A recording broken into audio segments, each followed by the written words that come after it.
जय माता दी, जय माँ काली। आप सभी को कैसे हैं आप सभी।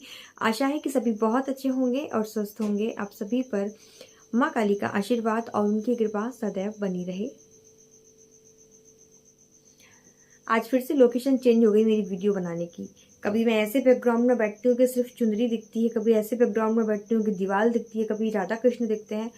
क्या करें, बड़ी दिक्कत आ रही है क्योंकि वो टूट गई है मेरी वो स्टैंड जिससे मैं वीडियो बनाती थी ना, जो रिंग लाइट जिसमें लगी होती है, कैमरा जो होता है, मोबाइल लगाने का जो स्टैंड होता है, वो ईशू ने तोड़ दिया। उसकी रिंग लाइट टूट गई और रिंग लाइट में ही वो वीडियो बनाने का जो स्टैंड होता है मोबाइल रखने का, वो भी था तो वो भी निकल गया।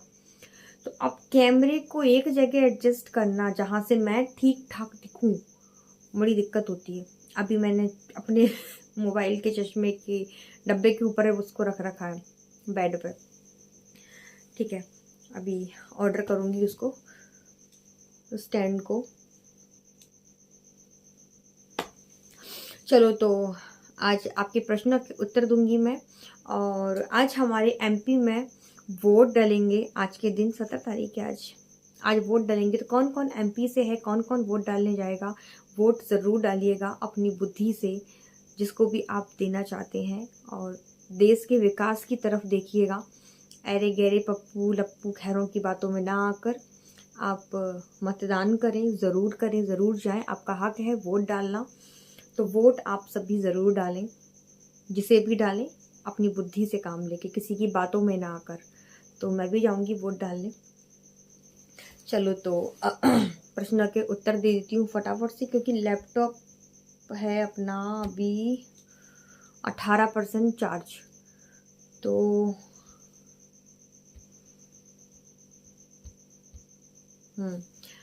तो जवाब दे देती हूँ आपके प्रश्नों के। सबसे पहला प्रश्न आया है, वो है भावर का। दीदी, मुझे मेरी कुलदेवी काली माता की सवारी आती है, जो कि पहले मेरी दादी सास में थी। तो क्या आप मुझे गुरु बनाने चाहिए? बिल्कुल, आपको सवारी आती है तो आपको गुरु बनाने चाहिए। ये गुरु बहुत पहले ही बन जाने थे, जब सवारी वाली स्थिति बनती है। देखो, कई बार क्या होता है ना, सवारी एकदम से आ जाती है। जिस व्यक्ति को कभी सवारी नहीं आई और वो व्यक्ति ऐसे नॉर्मल बैठा हुआ है, तो उसे एकदम से सवारी आ जाएगी। ऐसा भी होता है, मैंने देखा है। बहुत लोगों को सवारी के लक्षण दिखते हैं, उसके बाद सवारी आती है। बहुत लोगों को सपने में सवारी दिखने लगती है, उसके बाद सवारी आती है। किसी को डायरेक्ट यूं गुरु के द्वारा सवारी मिल जाती है। तो आपके साथ जब ऐसी स्थिति बने तो आपको तुरंत गुरु धारण करना चाहिए, क्योंकि ये सवारी वाली स्थिति एक अलग ही स्थिति है। ठीक है, इसमें आपका कांटेक्ट माँ काली से नहीं, माँ की योगिनियों से होता है। पहले भी बोला है मैंने, माँ काली कभी किसी के शरीर में नहीं आती, माँ की योगिनियाँ आती हैं। अब चूंकि माँ के द्वारा भेजी हुई हैं, तो उन्हें माँ का ही दर्जा दिया जाएगा। ठीक है, माँ ही कहलाएंगी वो। तो योगिनियाँ, देखो माँ कैसी है वो मैं बता सकती हूँ। योगिनियाँ का मैं कुछ कह नहीं सकती। अलग अलग तरीके की, कभी शांत रूप में होती है, कभी विकराल रूप में होती है, कभी किसी की सेवा पूजा में कमी रह जाती है, तो वो है ना थोड़ा अजीब, मतलब रेयर केस हो जाता है। तो आप गुरु धारण करें। गुरु का सानिध्य जरूरी है जब कंडीशन सवारी वाली हो जाती है तो। ठीक है, वो भी तब जब वो आपके कुल से चली आ रही है, वो आपकी परंपरा से गद्दी जब चली आ रही है, और उसके बाद जब सवारी बनी है, तो फिर आपको गुरु धारण करना चाहिए। और ये मत सोचा करो कि मुझे भी गुरु धारण करना चाहिए। गुरु सबके होना जरूरी है, चाहे सवारी बने या ना बने। लेकिन सवारी जब व्यक्ति को आती है तो गुरु थोड़े से बदल जाते हैं। सवारी जिन व्यक्तियों को आती है, उनको गुरु ऐसे चाहिए जिनको सवारी की नॉलेज हो, जिनको शक्ति को चलाना आता हो, जिनको दरबार के बारे में नॉलेज हो उनको। और जिनको इन सब चीज़ों में नहीं पड़ना, जैसे कि ज़्यादा सिंपल वो जीवन जीते हैं, कोई सवारी वाली का लफड़ा नहीं है, तो फिर वो नॉर्मल गुरु भी धारण कर सकते हैं, जैसे सदगुरु होते हैं। और सदगुरु बहुत कृपा से मिलते हैं, जैसे मेरे गुरु हैं, सदगुरु हैं। ठीक है, तो आपको आपके प्रश्न का उत्तर मिल गया होगा। अगला प्रश्न है राकेश का। ये बोल रहे हैं, घर में काली घाट काली माता को नींबू की माला दे सकते हैं क्या? घर में काली घाट काली माता को नींबू की माला दे सकते हैं क्या? घर में संतोषी माता की मूर्ति है तो क्या करूं? देखो, संतोषी माता का क्या है, संतोषी माता का नियम सिर्फ शुक्रवार को नहीं चलता। अगर आपकी इष्ट है संतोषी माता, उनकी मूर्ति है, आप पूजा करते हैं संतोषी माता की, तो एक तो वो लोग जो शुक्रवार का व्रत करते हैं वो खटाई नहीं खा सकते संतोषी माता के व्रत में। आप उनको भोग में भी खटाई नहीं दे सकती क्योंकि उनको खट्टी चीज़ों से चिढ़ है। अब आपके घर के मंदिर में एक ही मंदिर होता है, 10-10 मंदिर तो होते नहीं है घर में। अब उसी मंदिर में माँ संतोषी की मूर्ति है आपके पास, ये भी देखो संतोषी माता की मूर्ति है और उसी मंदिर में काली घाट वाली माँ काली की मूर्ति है। दोनों चीज़ें एक ही स्थान पर रखी हुई हैं। अब एक को मनाने के लिए आप नींबू की माला देंगे तो दूसरे को तो उससे तकलीफ होगी ना भाई। आप खुद सोचो, ठीक है। आप समझने की कोशिश करो मैं क्या कहने की कोशिश कर रही हूँ। एक ही स्थान पे दोनों शक्तियां विराजमान हैं, तो फिर माँ काली को नींबू देंगे लेकिन दूसरे को तो तकलीफ होगी ना उससे, तो फिर आप ऐसे काम करो ही क्यों। क्या माँ काली सिर्फ नींबू से चलती है? नींबू ही क्यों देना है आप लोगों को? आप नारियल क्यों नहीं दे सकते? एक नारियल देंगे दोनों शक्ति मान जाएंगी, हलवा पूड़ी देंगे दोनों शक्ति मान जाएंगी, बाकी चीजों का भोग देंगे दोनों शक्ति मान जाएंगी, लेकिन ये नींबू ही क्यों देना है? नींबू से क्या लगता है आपको? नींबू कोई बहुत अच्छी चीज है? तंत्र में यूज होता है नींबू का। और माँ काली को तो नींबू भाई मैं तो नहीं चढ़ाती घर में, देखो। और कभी ऐसा रेयर केस होता है, कभी किसी का संकट उतारना हो तो वो एक सिचुएशन अलग है।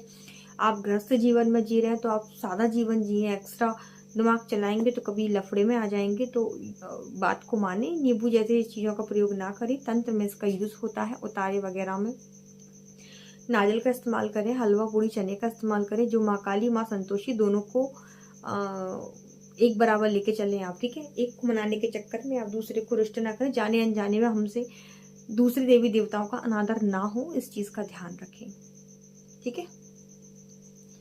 आप एक एग्जाम्पल याद आ रहा है, जैसे कि आपकी माँ को मान लीजिए धूल मिट्टी से एलर्जी है और आप जानते हैं कि आपकी माँ को धूल मिट्टी से एलर्जी है, फिर भी आप धूल मिट्टी उड़ाए जा रहे हैं, उनके मुंह पे ही उड़ा रहे हैं, तो फिर तकलीफ होती है ना भाई। ऐसे काम क्यों करना, वो तो समझ जाओ आप, ठीक है।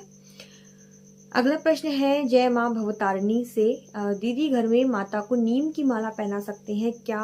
वो सात्विक है या तामसिक है? नीम की माला आप पहना सकते हैं माता काली को। नीम की माला क्यों दी जाती है? सच्ची बताऊं, पहले मुझे नहीं पता था कि माता को नीम की माला क्यों चढ़ाते हैं या क्यों पहनाते हैं। देखो मेरा क्या है, मैं कभी ये चीज बोलने में हिचकिचाती नहीं हूँ कि मुझे ये चीज पता है, सर्व ज्ञाता हूँ मैं, तो नहीं। जो चीज नहीं पता वो नहीं पता, क्लियरली बता रही हूँ। तो नीम की माला का क्या फंडा है ये मुझे नहीं पता था वाकई में। ये प्रश्न मैंने पहले भी देखा था, तो जब मैंने माँ के सामने रखा तो मुझे इसका जवाब मिला। ऐसा नहीं कि मुझे पता नहीं होता तो मुझे माँ बताती नहीं है, माँ ही बताती आ रही है सब चीजें अभी तक। तो मैं आपको बताऊं, नीम की माला आप माता को पहना सकते हैं। नीम एक औषधि है। लैपटॉप बंद होने वाला है।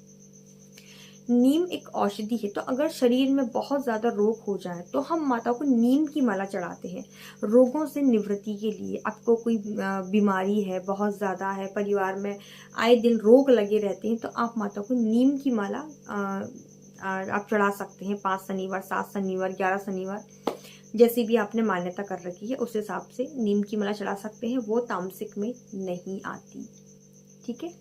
नीम की माला, नीम की पत्तियों की माला चढ़ाइए, कोई दिक्कत नहीं है।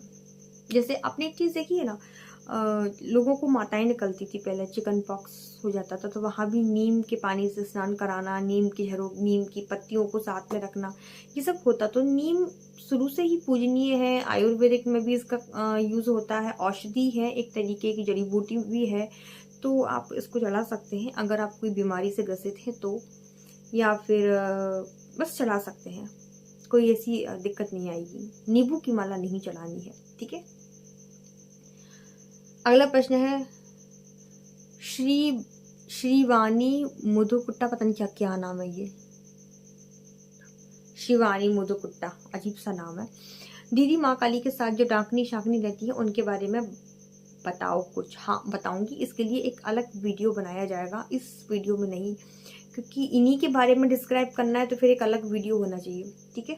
इनके रूप के बारे में भी बताऊंगी। अगला प्रश्न है इट्स मी का, दीदी घर में दक्षिणेश्वरी काली माता का स्वरूप रख सकते हैं? हाँ बिल्कुल रख सकते हैं। ये पीछे दक्षिणेश्वरी माँ काली बिल्कुल रख सकते हैं, कोई दिक्कत नहीं है, आप रख सकते हैं। सौम्य रूप है वो माँ का, ठीक है। शिवानी का प्रश्न है अगला, क्या माता काली को खून चढ़ाना पड़ता है? किसने बोला कि माता काली को खून चढ़ता है? माता ने आके बोला कि मुझे खून दो? खून का नाम लेती थी, मुझे मेरी माँ की वो चुन्नी है ना, उस पर वो जो रेड रेड रेड रेड आपको दिख रहा है, मुझे एकदम से देखा तो खून ही दिखाई दिया। अरे तुम लोग कैसे प्रश्न पूछते हो भाई, मेरा ही माइंड घूम जाता है कई बार। खून, जिस पे खून चढ़ता है क्या वो माँ हो सकती है? आपकी माँ है ना, अगर आपको हाथ में खून निकल आए तो देख के घबरा जाएगी, मिनी हार्ट अटैक आ जाएगा आपकी माँ को। और वो तो जगत की माँ है, उसे आप खून चढ़ाने की बात कर रहे हैं। माँ कभी खून वून नहीं लेती, ना माँ को खून चढ़ता है। ये सब बकवास है, फालतू की बातें हैं, मैं इन चीज़ों को नहीं मानती। मैं बलि का भी विरोध करती हूँ, मैं खून का भी विरोध करती हूँ, मैं हर चीज़ का विरोध करती हूँ डंके की चोट पर। जो चीज़ तंत्र मंत्र में होती है, जो अघोरी लोग करते हैं, मैं उनका कुछ नहीं कह सकती, लेकिन मैं अपनी बता रही हूँ।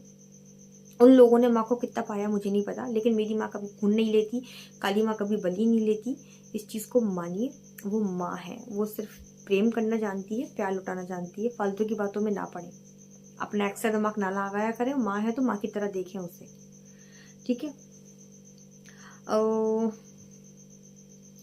रुद्र का अगला प्रश्न है, दीदी रुद्राक्ष कौन से रंग के धागे में पिरोकर कंठ में धारण करना चाहिए?